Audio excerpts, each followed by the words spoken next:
Bismillahirrahmanirrahim. Assalamualaikum warahmatullahi wabarakatuh. Good afternoon, everyone. Magandang umaga. Hapon. Okay, I'm learning words by word. Okay, I'm not good at learning foreign language. I mean, I need some time to get used to the pattern. First of all, I'd like to welcome you all in our academic lecture series. Yeah, which is the main agenda of the research collaboration and also academic collaborations between College of Education Development or College of Development Education of Central Bicol State University of Agriculture, the Philippines. As you are aware that we are at the moment pursuing a number of collaborations between the College of Education Development. One of them is the international credit transfer, which has been done has been completed for the first and then second batch, and now we are at the third batch. And for this very good moment, I'd like to also welcome some of our distinguished lecturers who have devoted their time to join and participate in our academic lecture. But Mr. Ahmad Zamzam SPDM Home, he is one of the lecturers in the English Education Department, specializing in writing in foreign language. And then on the right is Mr. Ahmad Sirul Haq. He is one of lecturers in Indonesian language and literature study. He is currently undertaking doctoral degree in University of Indonesia, and his research is on discourse analysis, if I'm not mistaken. And on the right is Mr. Andra Aderianto. He is one of our young lecturers, beginning lecturers in our department. He is specializing in linguistics. And of course, our beautiful and handsome students, hopefully. Okay, from English Education Department and also from other departments in the Faculty of Teacher Training and Education. Ladies and gentlemen, especially Dr. Darrel Amparo and also the other delegates of CBS UA. First of all, I'd like to extend the regard from our Dean, the Dean of Faculty of Teacher Training and Education. He's saying he was expecting to be here, but he has to lead another important meeting next door, so he cannot be here with us. However, I believe that our academic lecture will not be less important without his presence. Ladies and gentlemen, as you are aware that Dr. Darrel Amparo has given 2 other academic lectures, yes, from yesterday, and also this morning. He talked about reshaping English language teaching in Asian region, and it was very insightful and inspirational, and I had a number of ideas of future research with other staff and also students, hopefully. And at this particular moment, he's going to talk about one topic which is very closely related to our field, the roles, discursing the discourse, the roles and importance of discourse analysis in conducting qualitative study in social science. Dr. Darrel, we'd like to inform you that qualitative study has dominated studies in our English educations. So I think more than 70% of our studies are on qualitative. And discourse analysis is one of approaches that we are usually embracing and employed in order to grab or interpret the data. So that's why I believe that today's or this afternoon's lecture will be very important for not only for our staff but also for our students who are currently um, doing the research and also going to do research very soon. Before we start the talk, please allow me to introduce Dr. Darrel to you, everyone. As if you have attended his lecture yesterday, you must have been informed about his background. But if you haven't, please allow me to read a brief history of him. Yeah, Dr. Darrel M. Ocampo is an English language professor at the Central Bicol State University of Agriculture under the College of Development Education. He is a graduate of the BSED English and took up his Master of Arts in Education, majoring in English language teaching. He pursued a degree in Doctor of Philosophy major in Language and Literacy Development, where he ventured in the fields of meta-pragmatics. His research interests are linguistics, pragmatics, stylistics, and discourse analysis. He is an associate member of the National Research Council of the Philippines and a member of the National Committee on Language and Translation under the National Commission of Culture and the Arts in the Philippines. He published a number of research works in different international peer-reviewed journals and presented his works in different language-related fora.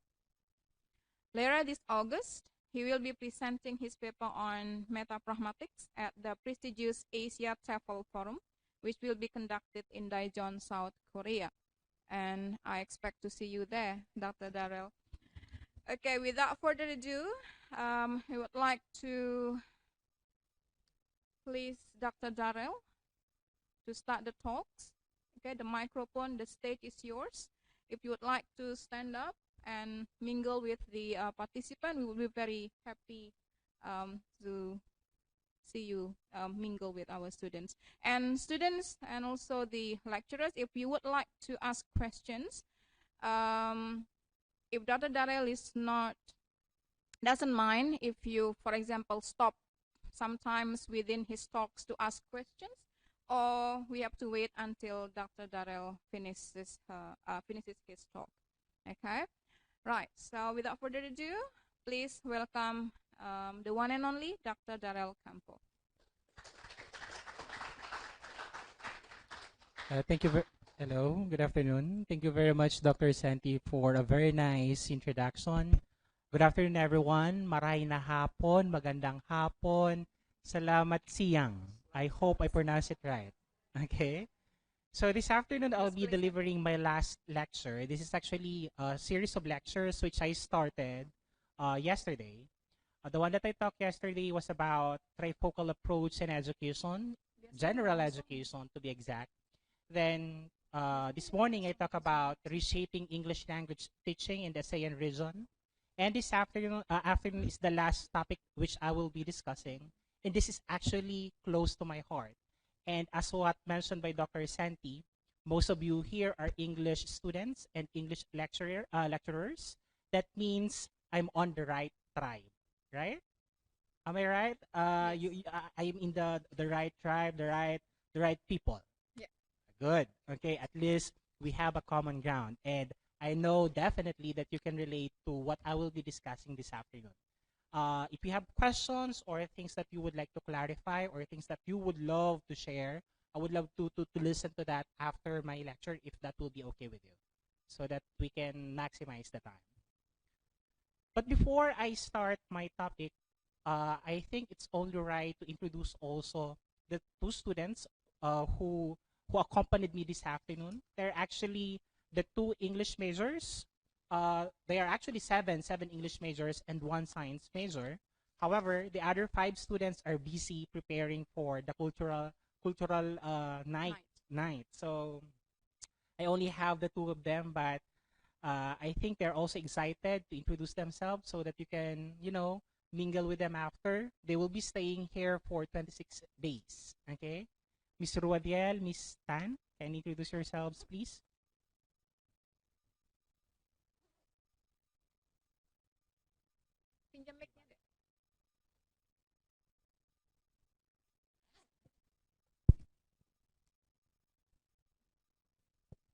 Hello, good afternoon, everyone. I hope you are all doing great.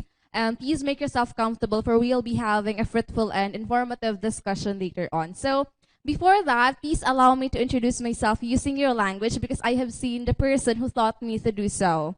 All right. Hello, salamat siyang. Saya Aliano Miradores.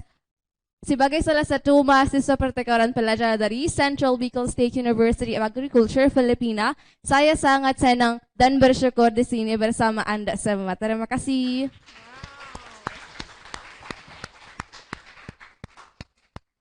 Hello, good afternoon, everyone. I hope you are doing fine. Allow me to introduce myself. I am Crispy Lastan, a second year college student taking up Bachelor of Secondary Education major in English. And I hope you're all doing great today. Okay. So you'll get to know more of them because they will be staying here for a month. Okay. So the other 5 students are still busy preparing for the cultural presentation, which I hope you will be attending also, so that you can see the taste, and you can see the taste, and at the same time the presentation they prepared, which is of course culture based in the Philippines. Okay. So I think I can now start, Dr. Santi. Okay. So I will be discussing this afternoon about discourse analysis. The title is Discoursing the Discourse. Why discoursing? Because discourse, by essence, is about conversation, about talk, okay? And we need to talk about conversations. Hence, discoursing the discourse. The roles and importance of discourse analysis in conducting qualitative study in social science research.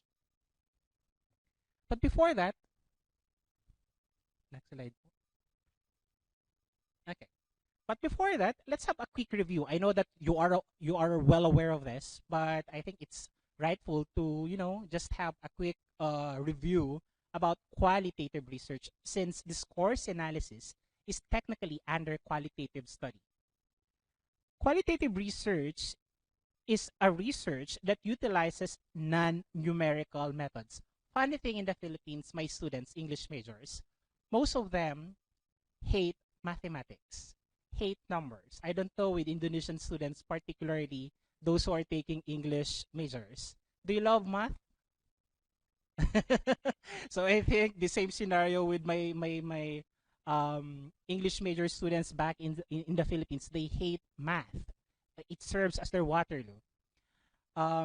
Good thing in qualitative research, it doesn't utilize numerical methods. However, it uses observations, in-depth interviews, or focus groups, or by analyzing content such as documents or records. Analysis deals with words, which of course all of us here, analyzing words is close to our hearts. Meaning and interpretation. Next slide. There are different types of qualitative data. These are diary accounts, documents, case studies, photographs, audio recordings, video recordings, transcriptions. We also have descriptive traits, descriptions, and observations, which I know that all of you are familiar with. Next slide. Now, if we talk about qualitative data methods on how we can gather information once we do qualitative study, these are the different things that we can do, the different methods. We have interviews. We also have FGD, or the focus group discussion, which we did yesterday. I hope that the students yesterday were around this afternoon. We did actually FGD, talking about the was and the triumphs of the students, particularly their experience about the pandemic. And it was really a fruitful discussion yesterday. Then we also have observations. We also have documentaries. Of course, we also have case studies. We also have diary studies. And of course, we have ethnographies. Now, let's try to talk about each of the qualitative methods. One, Next slide. We have interviews. If we talk about interviews, we have several types. One is the semi-structured interview. A research discussion guide ahead of time to guide the conversation. That means you already have a list of questions, okay? You already have a list of questions, yet you will not give that to your interviewee. Rather, you will be asking them about those guided questions, okay? Hence, you have a list of questions and you're going to ask your interviewee about it. Then, if time warrants, if you have some clarifications, you can inject, okay, some other questions as follow-up. That is semi-structured interview, okay? We also have the so-called structured interview. That means you provide your interviewee a list of questions where they can answer, or you have a list of questions which you will ask to the interviewee and you need to follow it from the first question down to the last question. That is the main difference between structured interview from that of semi-structured interview. In other words, once you say semi-structured interview, you can inject and give follow-up questions relative to the questions that you are giving to your interviewee. Okay? Next. We also have FGD, or the focus group discussion. Focus groups are when you recruit a specific group of target audience to participate in a group discussion led by a moderator. Again, we did this yesterday, and the purpose is, of course, to determine and know the different struggles, the different difficulties experienced both by UNRAM students and CBSUA students, and at the same time, their success stories. That was what we did yesterday. And that is an example of FGD. There is a moderator asking questions, and all of the participants are given the same question to share stories, to share narratives. What's the purpose? For you to elicit the information needed in the study that you are doing. That's why I also informed the group that I will be making a research out from it, okay, comparing the experiences of Indonesian students and Filipino students when it comes to learning, that amidst the pandemic, what are the things, the difficulties they experience, and at the same time, their success stories. Okay? Aside from FGD, we also have observations. Next slide. Observations are when a researcher goes on site to a location to directly observe, from the word itself, participants' behavior. Phenomenology is actually a type of qualitative study wherein observation is the primary method being used, because we're talking about the experiences, the lived experiences of people. This happens in the natural environment of the participant group. Then we also have, next slide, ethnographies. Ethnographic research is a qualitative research involving the systematic study of people in their natural environment. Sir, how is observation different from ethnography? In ethnography, we are exposing you. The researcher is being exposed, being immersed. That's the magic word. Being immersed to the culture of the people they are observing. But do not misconstrue the idea of culture, because we might think that culture requires a specific group that you need to study, a specific ethnicity. Of course not. A culture may refer to a group of people or a group of students sharing the same understanding. Another example of a culture, for instance, studying about LGBT people, studying a group of community. So in other words, culture is not just about ethnicities. Okay? So that is about ethnography. You need to be exposed. You need to be immersed in a certain culture to study their ways more than the language. Then we also have next, diary and journal entries.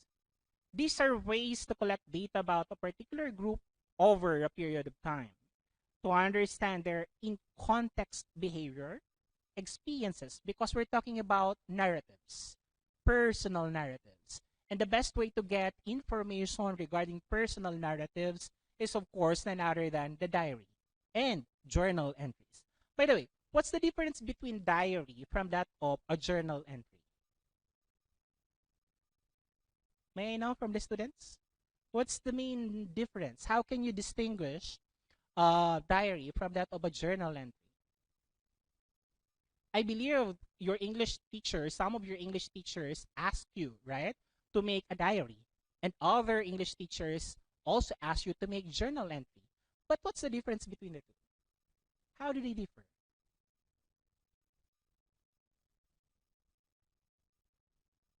Anyone? Don't be shy. Yes, mister? Okay. Okay. Okay. Okay. That is true. But there are cases that a diary may also use a systematic way of writing, right? But what's the main difference between the two? A specific difference which makes diary different from that of journal entry. Yes, mister? Maybe in diary we are more free to write uh, an anything, Okay. but in journal we need um, to prove something, and to prove something we need an um, evidence and something to support our argument in that journal. Okay. That's true. Close to the right answer. But he has a point. Okay? Some more? What's the main difference between the two? A diary from that of journal entry. Remember, both of the diary and journal entries have a specific purpose, right? Diary is narrative, personal narrative. Journal entry could be a personal narrative also, right? But what's the main distinction? In a diary, remember, you write everything the moment you wake up, up until the night. You write from 6 a.m. perhaps down to the last hour, last period, right? You write everything. That's a diary. Comparing it to journal entry, you put there the highlight, okay, of the event you experience within that day. That's how they differ. For short, if you talk about diary, it's a routinary activity. You put there, you write there routines, okay, which you put in your entry. Whereas to journal entries, we just put there the highlight of the activity, which for you, for instance, is the most significant. Okay, that's how they differ. Okay, next, we also have case studies. A case study is an in-depth research approach to understand one particular person or group in their real life context.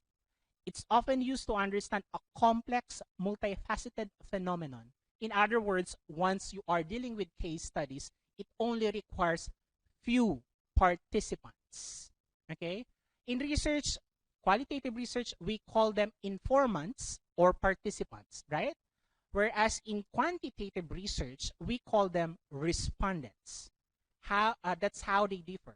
Again, in qualitative research, we call them informants or participants, whereas in quantitative, we call them respondents. And in case studies, it only requires few participants or informants. An in-depth study about their stories. That is how we do case studies. I actually conducted a study about the lives of LGBTQ students using case studies, which involved 5 students who identified themselves as part of the LGBTQ. And I actually made a framework out from that study, a case study. Then, okay, so those are the different methods that we can do once we are conducting qualitative research. Now, going to the main menu, which is discourse analysis. Next slide. Discourse analysis in qualitative research. Discourse analysis is actually a term for qualitative research approach used in analyzing the use of language. That's why I mentioned I am on the right track, right? In social context, researchers employ these techniques to understand the world by investigating the underlying meaning of what people say and how they say it, whether in face-to-face conversation, documents, nonverbal interaction, or images. In other words, it's not just about the language.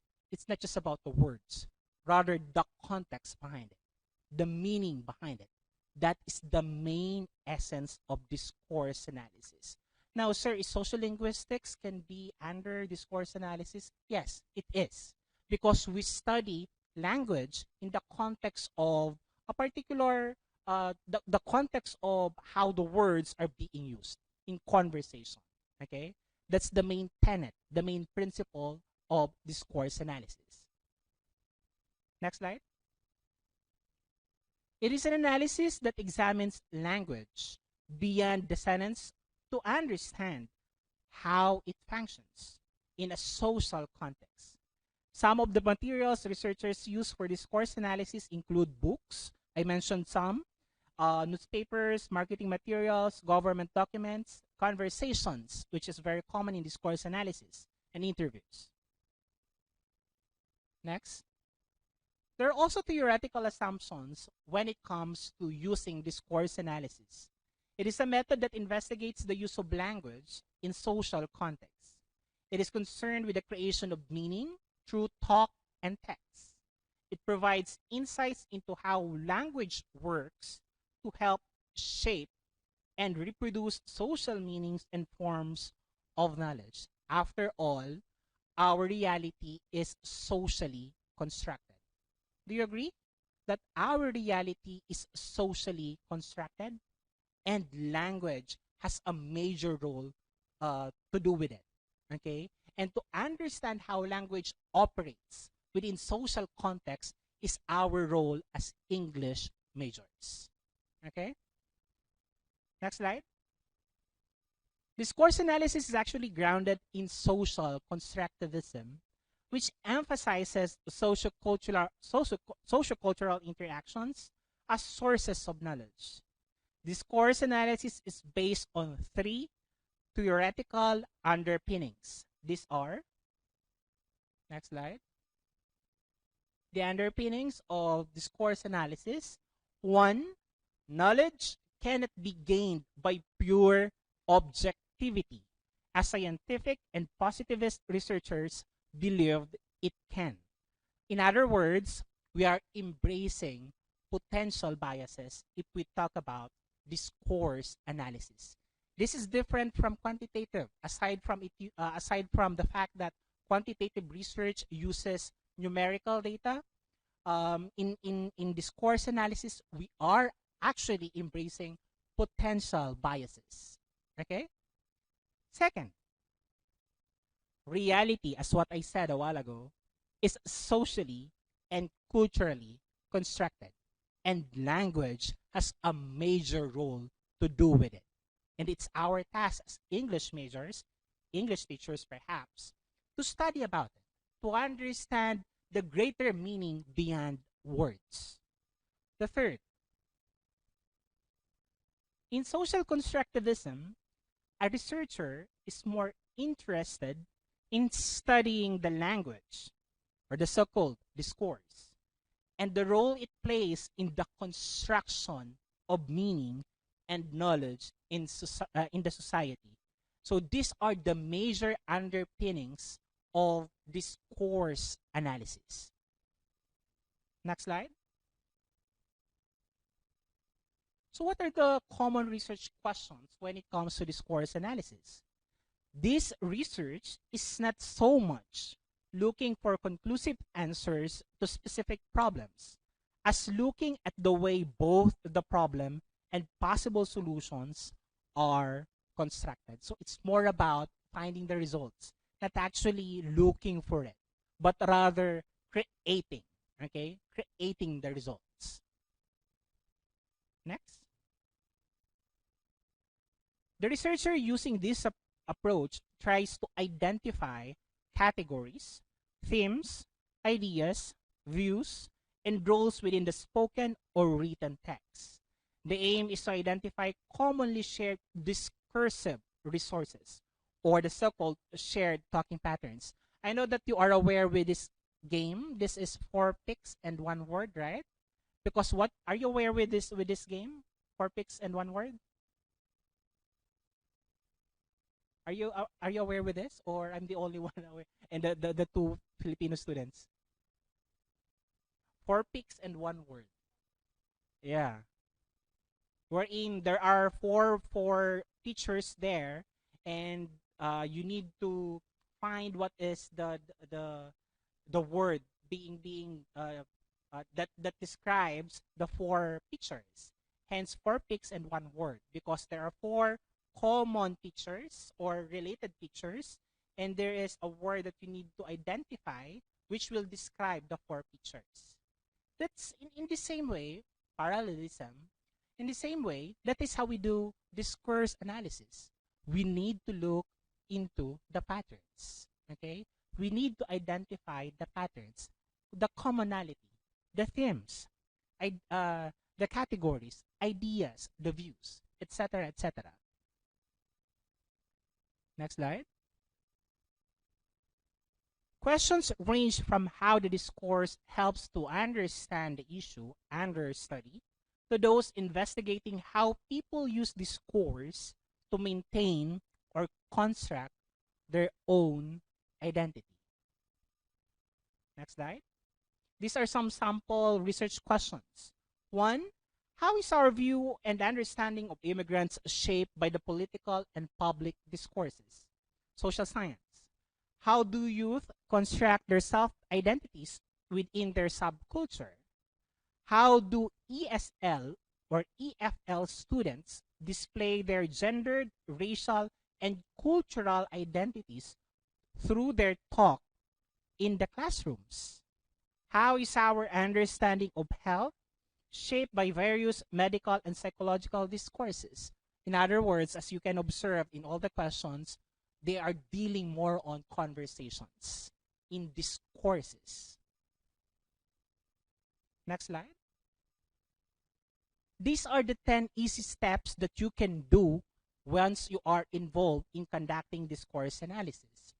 The first 5, 1, of course, we need to define the research question. That's the first thing, right? Even in quantitative research, you also need to identify first the research question. Second, identify the research question or identify the problem. The second, establish the context. You need to provide the context. You need to define the problem. Third, we need to prepare the materials you gathered for the analysis, the transcriptions. Okay? Transcriptions pertain to the transcribed conversations. You need to code the materials, the coding system. Okay? We need to analyze the structural features of the text or the transcriptions. The next 5 steps. 6, we need to examine individual statements. 7, we need to identify cultural references. That's why I told you this is also closely related to social linguistics, because we try to associate language to culture. Okay? Next, we need to identify linguistic and rhetorical mechanisms. That means, on the linguistic aspect, what does this particular word or words mean in the context of culture, in the context of how it was said? Next, data interpretation. The same thing. You are now going to interpret the result of the coding system, the result of the analysis, and definitely the last will be presenting your findings. You might say that the steps are easy, but you know what? In reality, it is really taxing. It really requires effort. It really requires time. It really requires patience. And perhaps some of you here will throw a question to me, sir. You said we are embracing potential biases. In research, sir, we were taught that we need to be as much as possible objective. How can we prevent potential biases if you will tell us that we need to embrace it? Take note, there are ways in order for us to say that even though we are embracing potential biases, there are ways in order for our data to be valid and reliable, which I will discuss also later. Okay? Next slide. These are sample research works, ma'am. Can we uh, click the links? Okay. Because I want you to see the samples. Okay.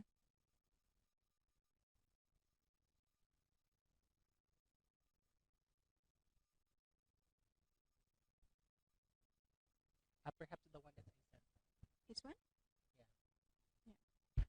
Mas Roni, saya kirimkan, tolong diputar di WA-nya. Hah? Di WA-nya Mas Roni.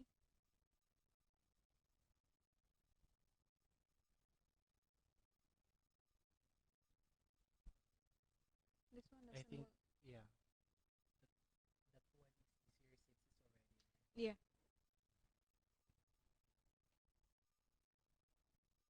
Yeah?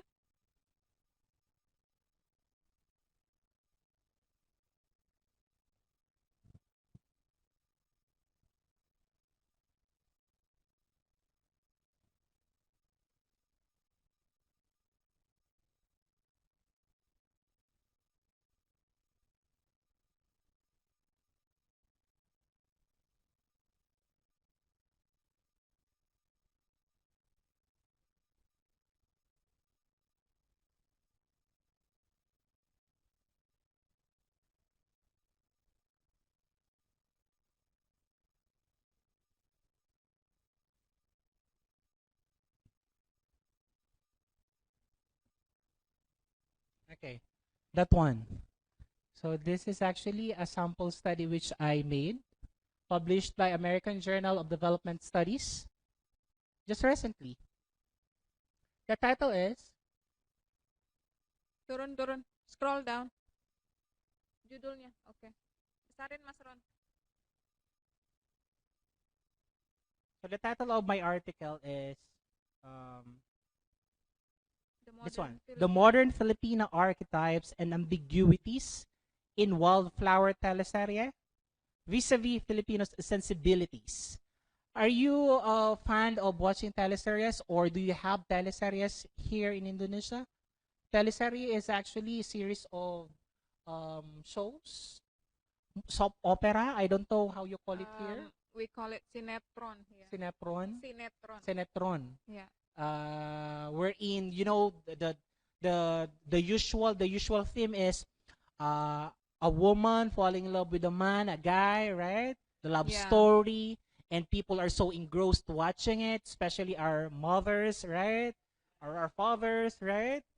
So with a very lengthy series in the Philippines, did you know, Mao, that it 1,000. even went up until 7 to 8 years? That long.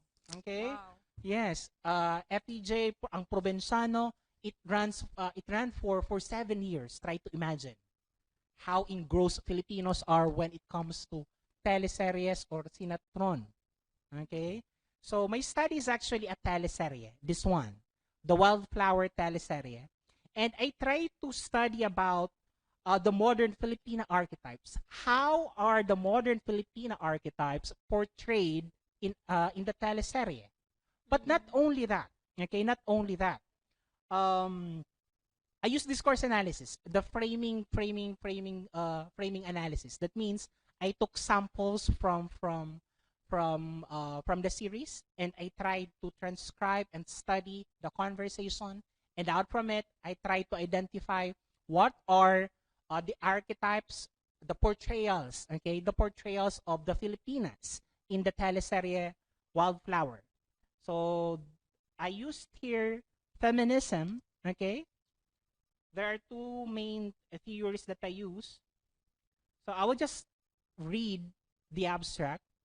The article is a discourse analysis of the wildflower teleserie, exploring the themes and portrayals of the main character and the ambiguities, because I tried to look into the ambiguities, okay, projected by her characterization.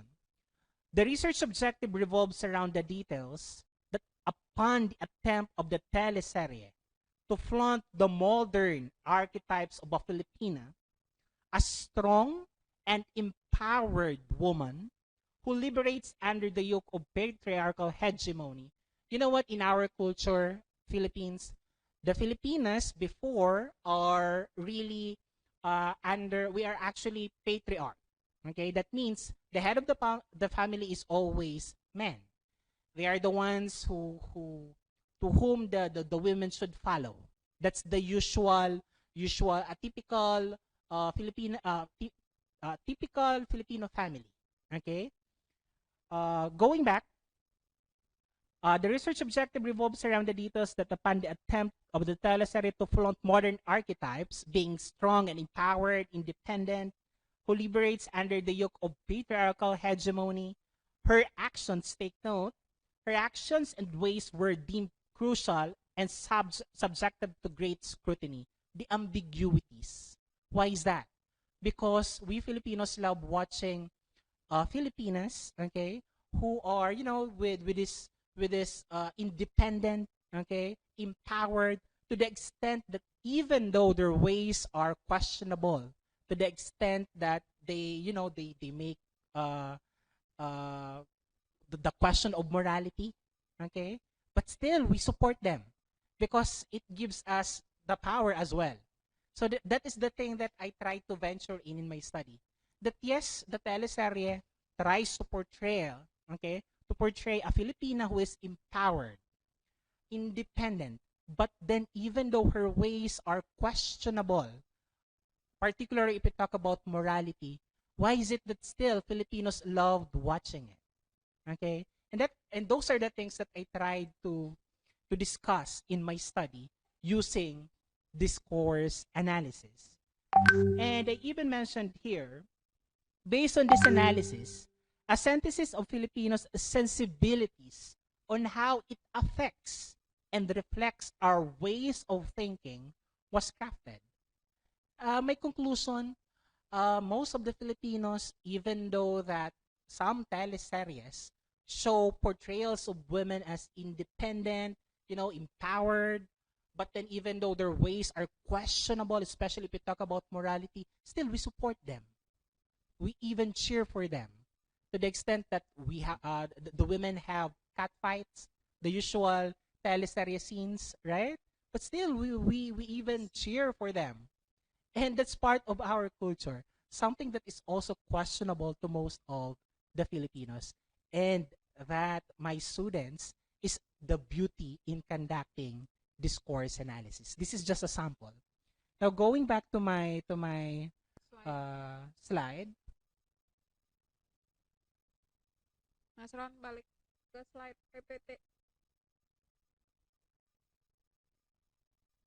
I also have there several studies, uh, which I think Dr. Santi can perhaps share because I already shared my PowerPoint presentation.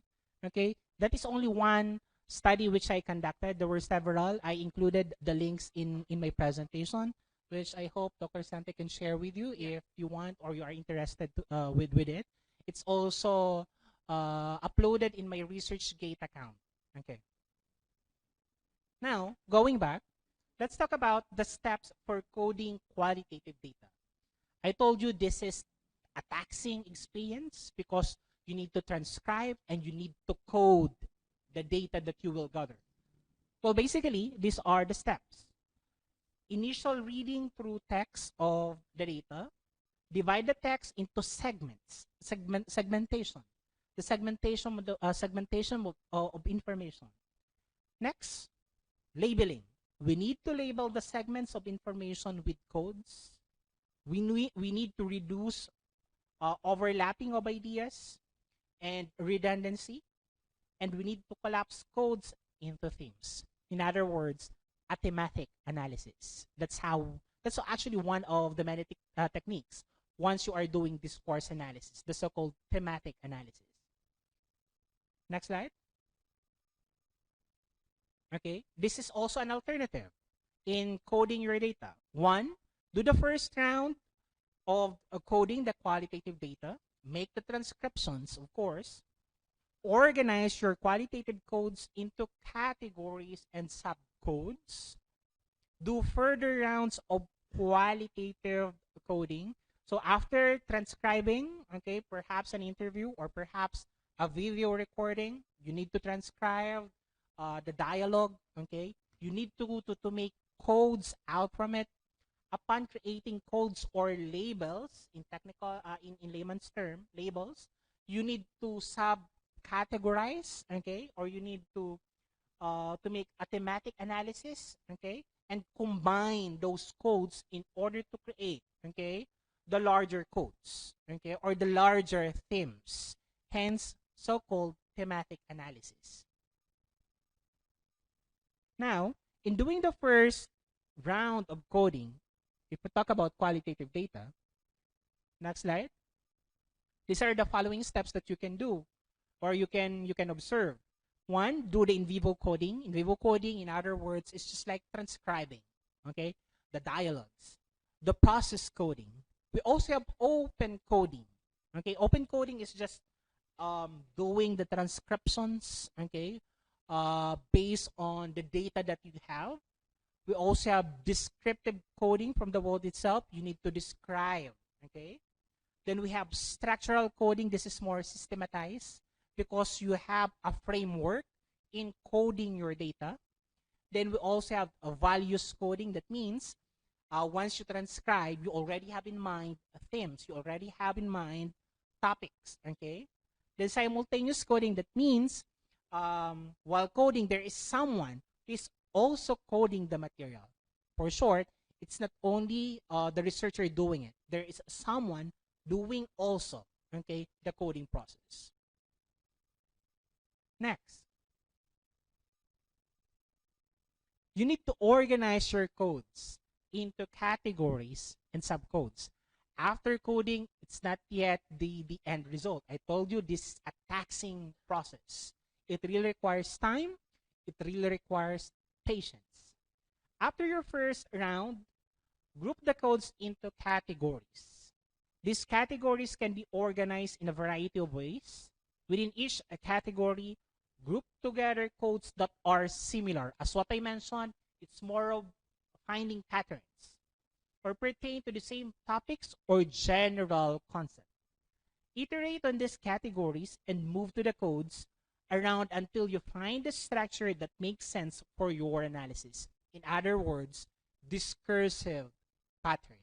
You need to look into the patterns in order for you to create codes, okay, or categories. Next, you need to do further rounds of coding for qualitative data. The thematic analysis coding, the pattern coding, the focused coding, eggshell coding. For your eggshell coding, that means you already have in mind the things that you need to look into, okay? In the discourse that you have, in the data that you already have in mind the themes. You already have in mind the codes. That is eggshell coding. You also have theoretical coding, elaborative coding, and content analysis coding. I have here sample studies. Perhaps I can show you this one, ambiguities in verbal linguistic jokes. Mas Ronnie, di-click yang link kuning. This one, I made a study about jokes in the Philippines. Okay, so are you familiar with Grace's maxims? The maxim of conversation, maxims of conversation in pragmatics. Are you familiar with that? By Paul Grice. Okay, so there are 4 maxims, right? Maxim of quality, maxim of quantity, the maxim of relevance. That do you share the same culture with us? That once you say, for instance, I give you an example. In the Philippines, if you say, what time is it? And your for the context is lunchtime. Okay, the context is lunchtime. Then there are students, for instance, talking or conversing with one another. The student asks, "What time is it?" Then the other student will reply, "Oh, it's still early." Okay, so but the idea is that first student is asking what time is it so that they can have lunch, but the other one will reply another thing. Okay, so do you share the same thing here? Another very Filipino is they saw already that we are handling something, but then that person will still ask, "What is that?" Where in fact we are holding, for instance, a vegetable. That's very common in the Philippines. They will ask, "What's that?" Where in fact they know already that we're for instance, carrying a basket, but then still they would love to ask, "What is that?" Is it common also here in Indonesia? That's part of our culture, and I don't know why. Okay, so what another when someone wants to owe a money, di ba? They actually it has actually a script in the Philippines. Okay, for instance,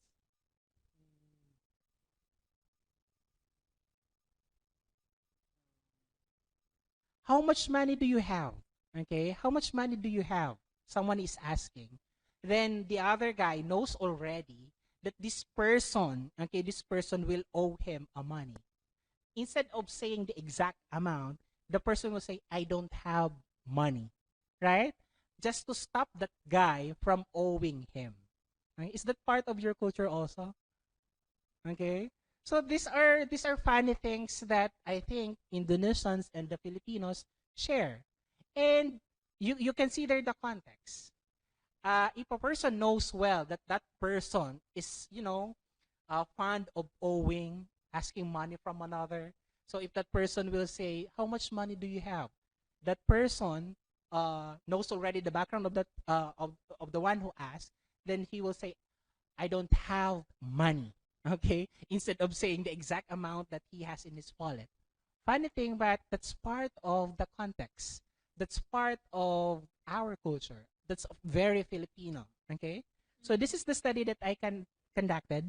Ambiguities in verbal linguistic jokes and devaluation of Grice's maxims of conversation as ingredients in Vice Ganda's top grossing films. So Vice Ganda is actually a comedian, okay? And he's a billionaire because of his movies, which is always top grossers. And I conducted a study about it because I want to know why is it that Vice Ganda's movies are, top grossers.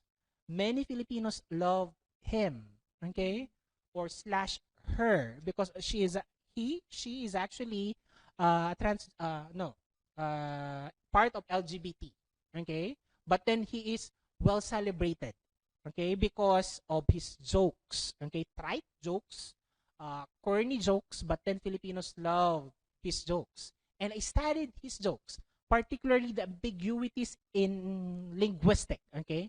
It has something to do with the language, okay? The lines that he delivers. What's the funny thing about it? And I used, the method I used is discourse analysis.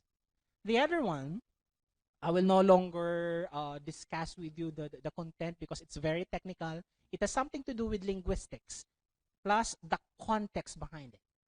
The other study, sir, kindly click the other link. Link yang satuan, yang sebelah kanan.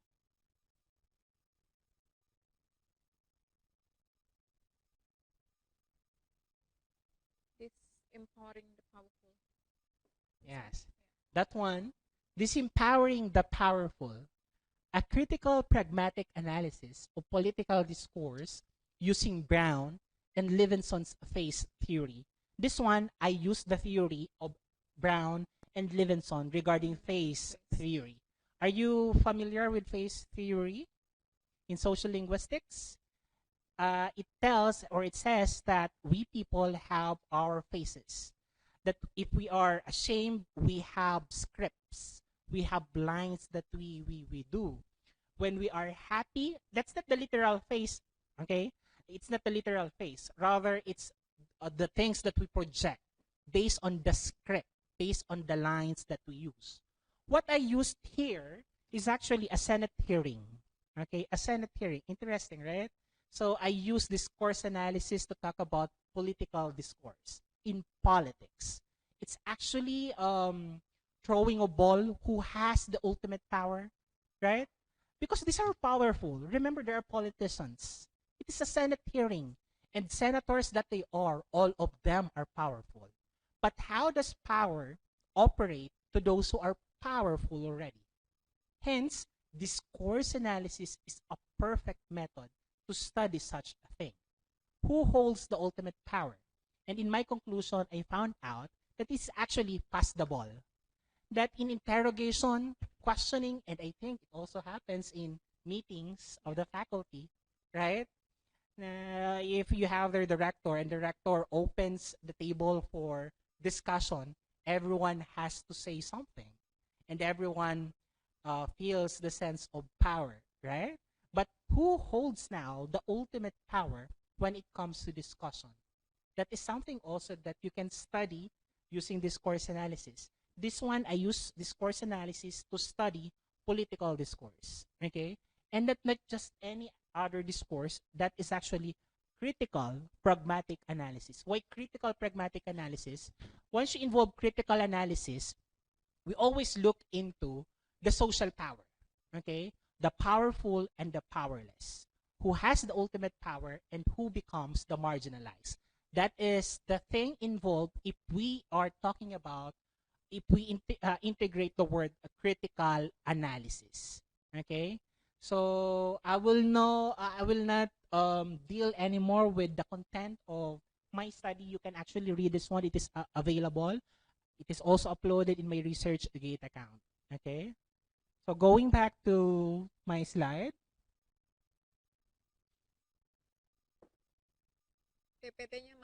Okay. So the fourth one, the last stage, turn the codes and categories into your final narrative. This is more of the reporting side.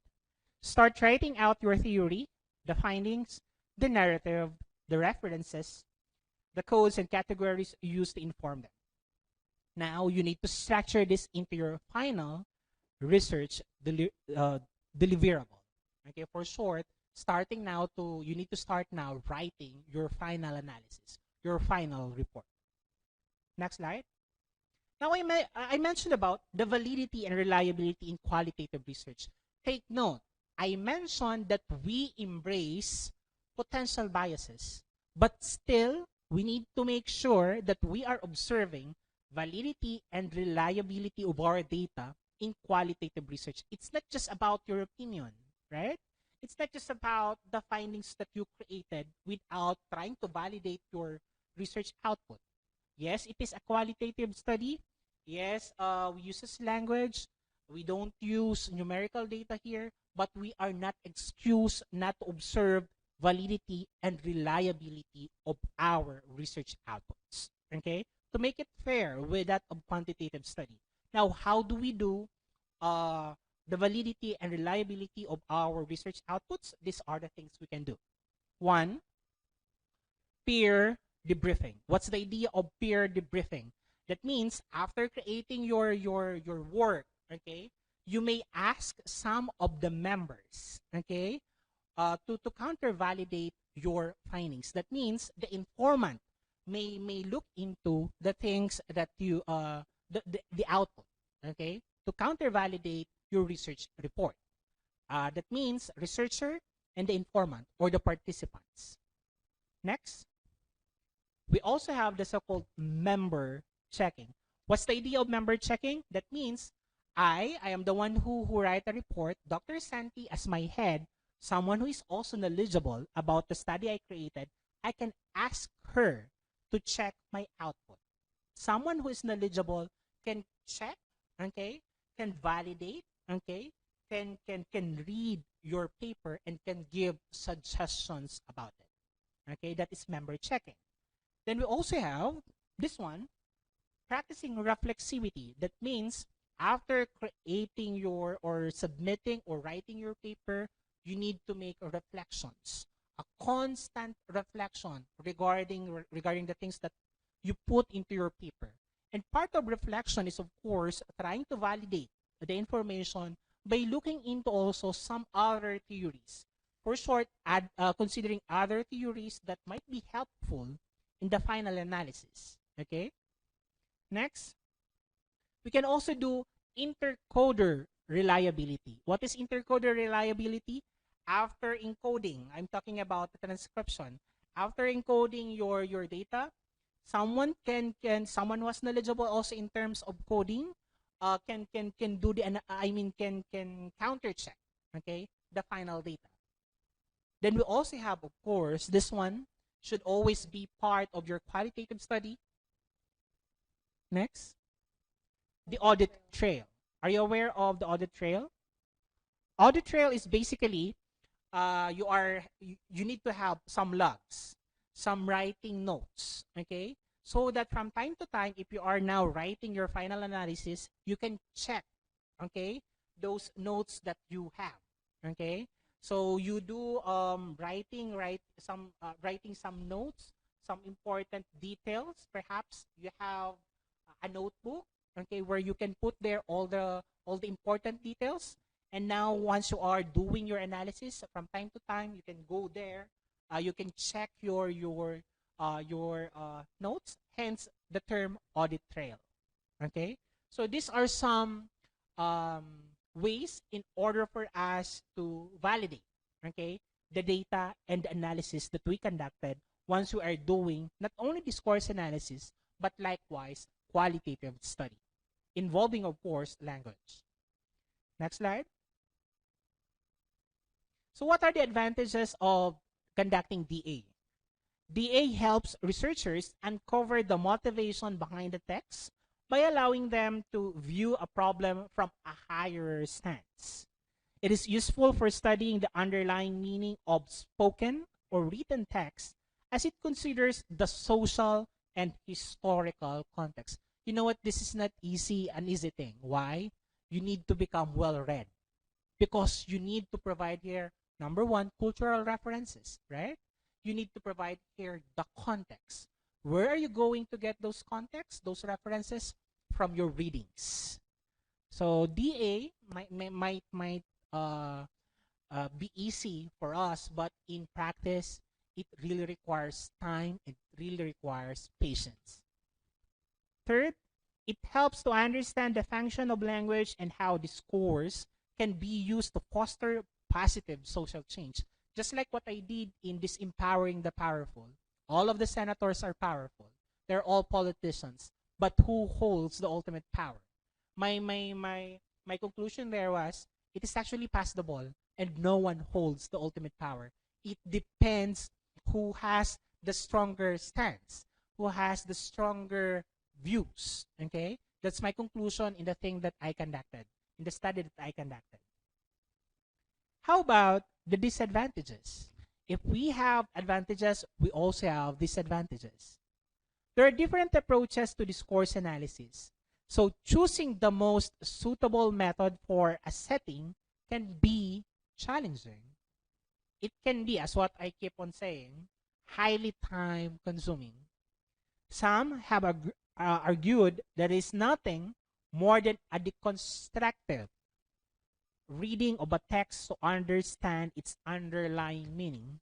It does not provide answers to questions based on scientific research. This is why some of faculty or members who are doing science research, they don't really put discourse analysis as part of the circle. Okay, so that at least in the Philippines, that's how they view qualitative research, specifically conducting discourse analysis. And I think that's it. Here are my references. Terima kasih, salamat, siang. Okay.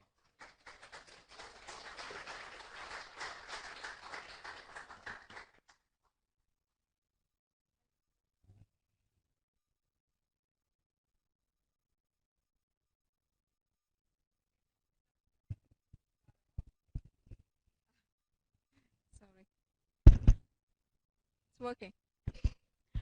Thank you for the presentation, Dr. Darrell. So everyone, that's about discourse analysis.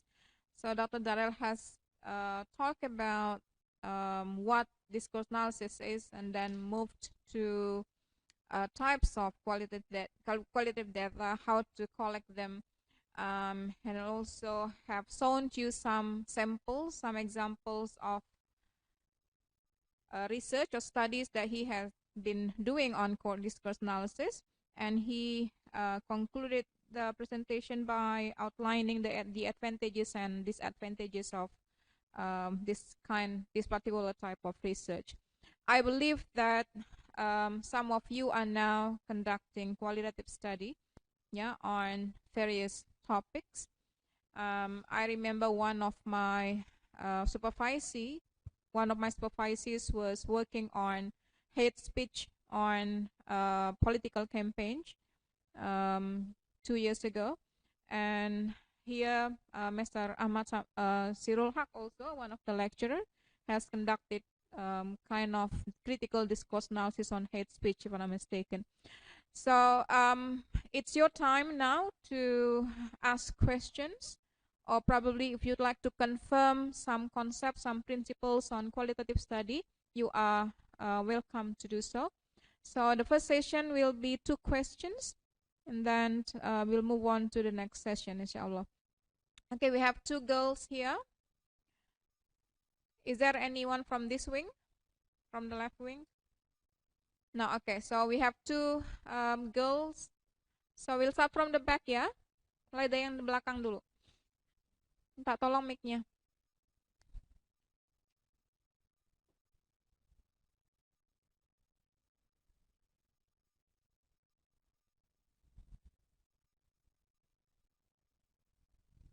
So,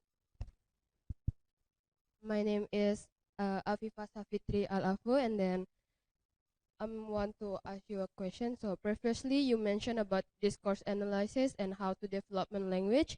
And my question is, do you think that discourse analysis can help us to understand or maybe teach language more effectively? So that's all. Thank you. Baby language. Would you like to answer that right away, or do you want to hear the second question? Okay, the second question, please. Okay, good afternoon. I am Adele from the English Education Department. I have a question that probably is going to be a bit specific about the Gracin maxim. So we know that a conversation will be considered success if 2 parties follow the Gracin maxim. But we know that there is a violation of maxim as well. And based on relevant previous studies done by bachelor degree students that I've seen, they all limit their studies on just analyzing if there is Gracin maxim or there is violation of maxim in a conversation, and what type of Gracin maxim or the violation appears the most. But if we want to go further about how this violation of maxim will succeed a conversation, how discourse analysis will help us to know that this violation can succeed a conversation or not. Okay. Thank you. Wonderful questions. Thank you. Dr. Darrel? Yes, ma'am. Hello. Okay. So I really love the questions, and I hope that I can answer and give right explanations to the 2 questions raised a while ago. For the first question, DA actually has a special role. And you know what? If you will be conducting DA, that means you are well immersed when it comes to language, because that's the number one requirement in conducting discourse analysis, because we are dealing with language per se. That means you need to become well immersed. You need to become knowledgeable about language because you are studying about it, particularly the context behind it. You cannot jump into the context without being immersed, being well diverse when it comes to language. So if you're asking me, sir, can discourse analysis help us in terms of our language competence? Definitely, because that's the first requirement in conducting or doing discourse analysis. You need to become well immersed. You need to become knowledgeable about it so that you can do the analysis well. Uh, Language plus the context. That makes the perfect combination of a discourse in conducting discourse analysis. Now, going to the next question about Grace's maxim. You know what? The funny thing about violating the maxims of conversation is it can be a very good source of humor. And that's actually the thing which I conducted in my study about the ambiguities in Weiskanda's jokes, because he actually violated the maxims of conversation, and upon violating the maxims of conversation, it creates humor. Because, for instance, the maxim of relevance, once a person asks something, it is expected of you to give details, right? The maxim of quantity, the maxim of relevance. Now, if you're going to violate such maxim, it might be a good source of humor because you might want to give an answer different from the question being raised to you, right? In other words, going around the bush. And it happens in conversation, right? For instance, you don't want you are not comfortable in talking to another person, and a person tries to open a conversation, and you don't want to offend that person. So instead of saying, "Hey, I don't want to talk to you," we make other scripts. We make other lines, other statements, right? And by that, I think that is a sample of violating a particular maxim, either the maxim of quantity or maxim of relevance. You said a while ago, if uh, once we violate the maxim of once we violate the maxim of conversation, can we succeed in the conversation? Is that your question? I think it requires the understanding of context. Okay, especially that's why it's important that you know the context. For instance, two persons are talking and they are friends. If the person was offended by a particular remark, okay, that person will give a script or a response, okay, a response to, hey, you need to stop, but not in that explicit way of stating it. Rather, that person might give another statement, right? And if you are a friend, you will get what the person tries to tell to you. And by that, you will be in silence. I think in such way, implicitly, there's a success of communication, implicitly, because you understand the context. That this person was offended perhaps of your remark, but this person doesn't want to offend you and doesn't want to stop you right there and then. So he will just give some statement or perhaps a line in order not to offend you. And once you get the message, the context, you will stop speaking. I think the success there is the fact that you were able to get the signal. Okay? And that is part of communication. Okay? I hope I explained my answer well and it answers your question. But that is a really nice question talking Yeah. about maxims of Maxim. conversation. Okay, thank you, Dr. Darrel. I hope that answers content, yeah, for you. All right. Next question, probably from the left wing, from the students. Fazam, Andra, Pasir. Ya, Fazam, silakan.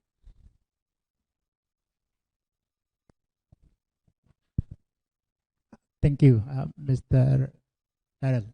I have one question that I highlighted from your presentation. It is a kind of technical terms that you use in the presentation. First is the word construction and deconstruction, deconstruction and construction. How to utilize both technical term in discourse analysis. First is deconstruction, and the second term is construction. How to utilize, how to use both technical term in discourse analysis. It is first question, and the second one is I would like to, I need more elaboration about the utilization of our understanding of the text, co-text, co-text, and the third one is context in interpreting the data. I think that is the question. Thank you. Okay, thank you so much for your two questions. So I will address first the first question about construction and deconstruction. If we talk about construction, that is actually the thing we do once we are conducting discourse analysis, because we are constructing the things that we would like to find based on our data. Okay, and how to do that is following all the things that I mentioned, the different steps. So it's not an easy thing because it requires time. Okay, but the point is, if you have something in mind, a particular theory perhaps, or a thing that you would like to prove, that is how we start the construction of meaning. And I mentioned a while ago that talking about reality, it is socially constructed. Hence, you need to become well read. You need to have a lot of references, a lot of proving, plus going back, of course, to the language itself, to the dialogues, to the conversation. Hence, discourse analysis. Now, talking about deconstruction, that is actually a different thing. Because in deconstruction, that is another theory. Okay? There are many theories to propose the idea of deconstruction. The idea of deconstruction is decentering. That means this is the one being pointed by the text, but this is not the thing that I saw in my analysis. Okay? This is, for instance, the one that I showed to you, the example about modern Filipina. The thing is, the teleserye shows modern Filipinas by becoming independent, empowered. But as a researcher, that is not the thing that I saw. Hence, I use deconstruction. Because upon showing that they are empowered, they are independent, they also try to deviate from the norms, from what is usual, from what is morally upright. To the extent that out from being independent, they try to, not listen to other people, not not to follow their husband, not to follow the socially what is upright, what is right. And that is the thing that I saw as a researcher. Hence, I deconstructed it. I decenter myself, the idea of being independent, being empowered. And I gave my analysis. I gave my own analysis. And in giving your analysis, it is not just your own opinion. You need to back it up by theory, by framework. That's why I mentioned a while ago, you need to be well versed in conducting discourse analysis, because you can actually construct and at the same time deconstruct ideas, theories. That means you can argue. But in arguing, it requires a lot of proving. And that's the beauty of conducting discourse analysis. We're open to construct and at the same time deconstruct, provided that we have frameworks to follow. I hope I answered your question. Okay. Thank you, Dr. Darrel. Okay, we still have 5 minutes for next questions. Okay, it seems that they are all happy with your talks. I hope so. No more questions. Okay. Right. Can you just please show us, please raise your hand, students who are doing qualitative study at the moment. Can you raise your hand? Qualitative study researchers here in the room? Wow. Higher. Lebih lancang katanya Profesor Malaysia kemarin. Lebih lancang, lebih tinggi. Okay. So mostly they are doing, as I mentioned earlier, that our department has been dominated by qualitative Yes. study, and also studies by our staff, by our lecturers are also very dominant in qualitative study. And discourse analysis is one of the approach that we are using. That's why we would like to have further discussions on probably potential topics or themes to collaborate. Yes. Because I would love to have a collaboration. yeah, okay, of course. Right. So me myself, I actually focusing on looking at how teachers translate the discourses within the classroom practices.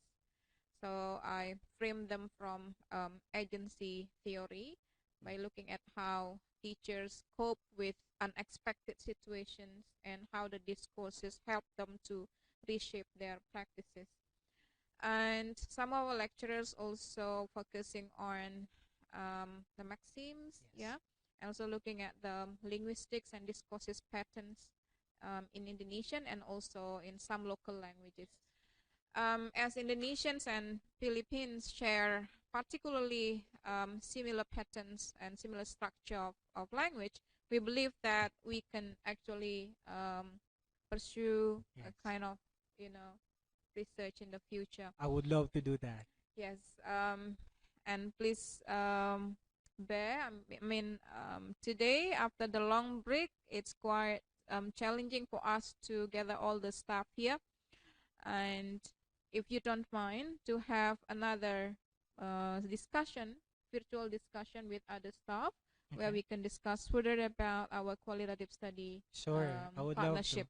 You know what? If I could be perfectly honest, you know what? In the Philippines, particularly in our region, qualitative studies, particularly discourse analysis, is not that celebrated. To Okay. be honest, even in our department, even my students will be the living testament of this. The teachers are not really into uh, discourse analysis. It's more of teaching pedagogies. The focus is not really into linguistics, though that's part of the curriculum. Okay. But talking about the backgrounds, the profile of the teachers, they are more into language teaching because Okay. English is actually second language to us. Mm. So the focus is really into language teaching. So in our place, CBSU in particular, it is not actually celebrated. Okay. So that's why I am very happy because I said a while ago I'm in the right tribe, right? Yeah. Okay. So thank you so much for your time and thank you so much, Terima kasih, for listening to my discussion this afternoon.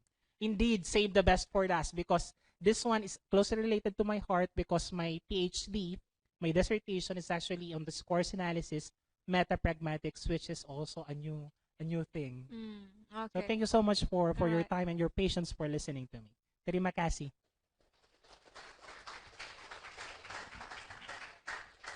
Okay, so without being asked, the students, I mean, the audience have already given you the big round applause, so I don't have to ask one more time. Yeah, related to what you are talking, Indonesian and Filipino share particularly, a common structure. So maybe this explains why one of the students, CBSUA students here, speak Indonesian very well just now. Yeah, she learned very quickly.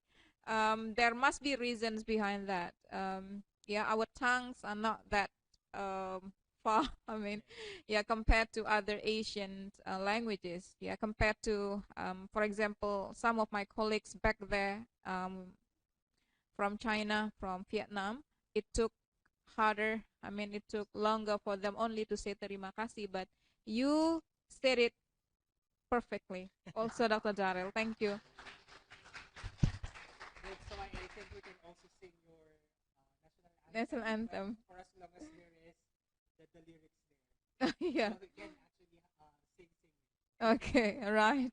Okay, maybe the next selection, yeah, the next test for the future delegates of English education coming to Filipino is to sing that Filipinos Filipino anthems. Okay. All right. So that's all, everyone. So we have listened and learned a lot from Dr. Darrel about discourse analysis in qualitative research, and I believe that there are what is it?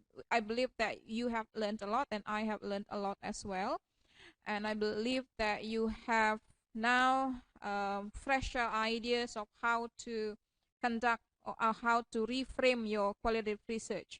Okay. All right. So again, thank you so much, Dr. Darrel. Maybe thank you is never enough. Yeah. We do hope that this is not the last academic series between CBSUA and UNRAM. And we are going to arrange other academic lectures maybe in 2023 and also the next years. So again, thank you Pak Zam, Pak Sir, Pak Andra. Thank you the IT man who helped us today.